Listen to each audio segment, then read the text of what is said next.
السلام عليكم ورحمه الله وبركاته. ازيكم عاملين ايه؟ يا رب دايما تكونوا بخير. اعملوا لايك على الفيديو ده وسبسكرايب للقناه وفعلوا الجرس. تعالوا نشوفوا فيديو النهارده. اليومين دول في دور منتشر جدا جدا جدا، ولاد سخنين جدا، درجه الحراره عاليه من غير اي حاجه. ده دور ماشي كده في الجو. احنا اكتر حاجه بنستخدمها لما يكون الطفل عيان، لا مش دي، استني عايزه واحده تانية. لما يكون الطفل بالذات سخن بنحاول ان احنا ندي خافض للحراره. اكتر نوع خافض للحراره كويس الدولفين، لبوس الدولفين او لبوس الفولترين.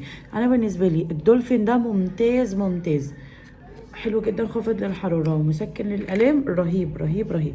اهم حاجه بس ما تنسوش تعملوا لايك على الفيديو ده وسبسكرايب للقناه، فعلوا جايز عشان اي فيديو جديد بينزل تقدروا ان انتوا تشوفوه. هتجي لبوس الفولترين ازاي او لبوس الدولفين؟ اجي لبوس معايا لازم يكون جامد في التلاجة. ثواني ايه؟ يكون جامد في التلاجة. هبدأ ان انا احط هنا نقطة مية او نقطة جل كواي او ايا كان. هعمل ايه؟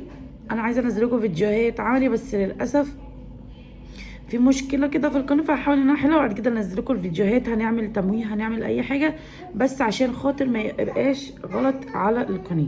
انا هحط هنا نقطه جل، نقطه ميه، نقطه اي حاجه ملينه، حتى لو نقطه زيت زيتون مفيش اي مشكله. بصوا الطفل لما اجي اديله اللبوسه انا هعمل ايه؟